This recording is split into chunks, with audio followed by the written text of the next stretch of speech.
What if I told you that financial freedom is way closer than you think? I mean, what if you didn't need millions and millions of dollars to actually quit the rat race? Let's dive into this kind of controversial idea of retiring on just $500,000. No, seriously, just think about that for a second. Could you quit your job tomorrow, for good, with just 500 grand in the bank? Most people's gut reaction is, no way. Absolutely not, you're dreaming. But what if they're wrong? So, you've got this common belief, right? The thing you hear all the time. Surveys show most people are convinced they need like $2 million plus to retire comfortably. But then, on the other hand, we've got the whole point of this explainer, that real financial freedom, it's possible with just a fraction of that. Now, the gap between those two numbers, it's not about luck. It's about a totally different way of thinking about money. If you're ready to stack cash and upgrade your money mindset, hit that subscribe button. I break down proven wealth tactics for modern success every week. And trust me, your bank account can't afford to miss what comes next. All right, let's get right into the core idea here. This isn't really about the size of your bank account. It's about what you actually want your money to do for you. It's a huge shift, really, from a mindset of just accumulating stuff to one of, well, autonomy and choice. And this is the secret sauce, right here. See, most of us are taught to think that wealth is all about luxury cars, designer clothes, the whole 9 yards. But real wealth? That's waking up and not needing an alarm clock. It's getting to spend your days exactly how you choose. It's the freedom to say yes to things you love and no to things you don't. And that kind of freedom, that power of choice, it costs way, way less than we've all been led to believe. Okay, let's get into the numbers, because this is where the whole idea really clicks and starts to make sense. It's not magic, I promise. It's just simple, straightforward math that shows you how to get your money to work for you, so you don't have to spend the rest of your life working for it. The whole strategy is actually super simple. You start with your principal, your nest egg, in this case, that $500,000.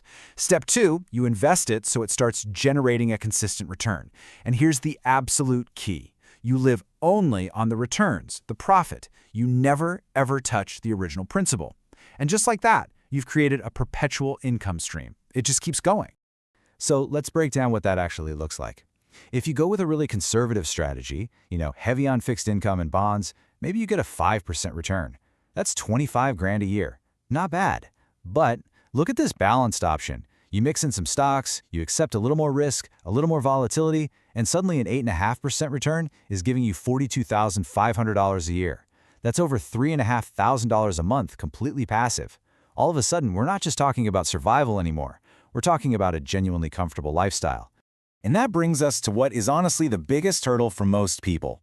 And it has absolutely nothing to do with the stock market or investment strategies. The real obstacle, it's internal. It's all about your behavior, not how much money you make. You can really boil it down to two fundamental mindsets about money. First, you have the consumer. They see money as something to spend. You buy something, the money's gone forever. End of story. But then you have the investor. They see money as a tool. The whole goal is to turn every single dollar you have into a little employee that works for you 24/7 to make, you guessed it, more money. In this quote, this just nails it.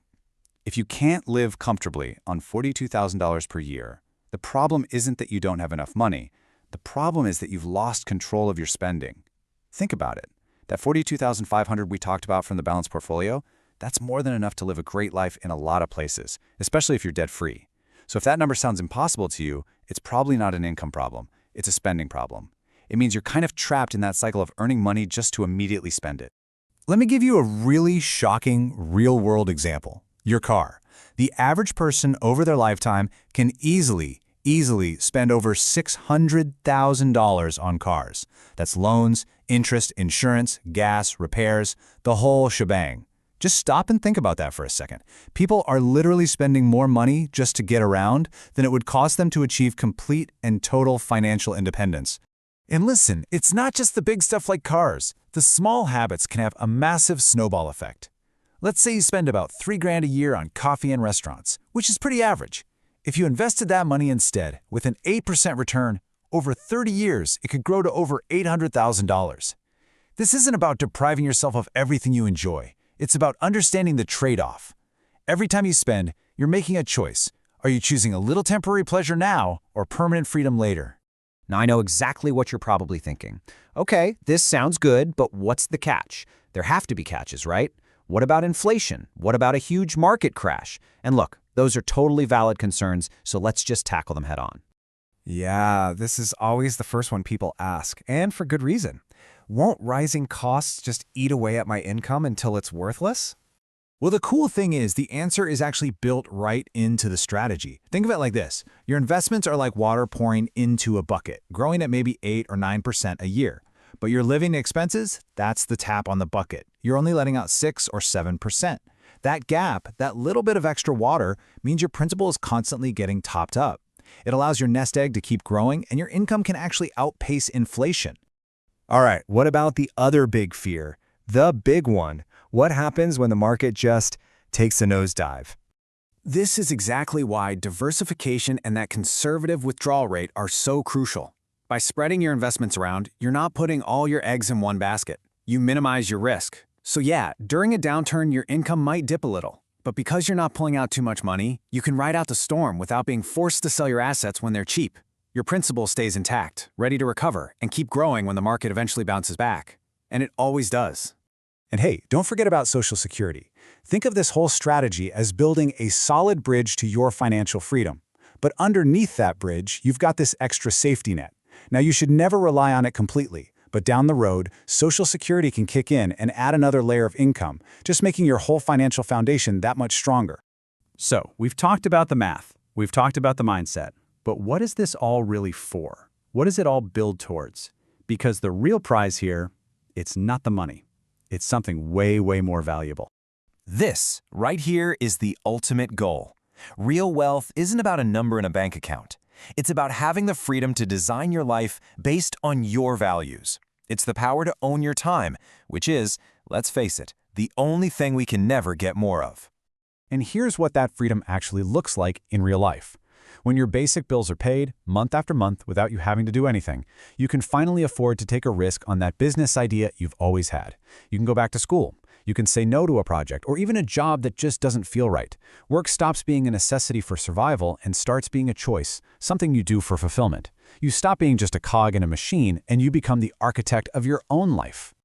And there's one last, really crucial point here. The journey itself, the process of getting to this point, it changes you. And for the better. The discipline it takes teaches you patience. The constant focus on what you need versus what you just want, that teaches you what actually matters in life. You're not just building wealth, you're building character. So retiring on 500 grand, it's not a fantasy, it's a real mathematical possibility. But it's grounded in a powerful mindset shift.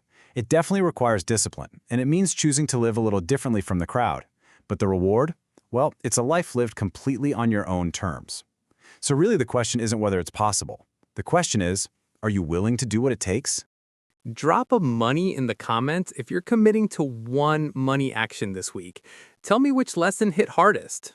Income, investing, or expense hacking. Let's build together.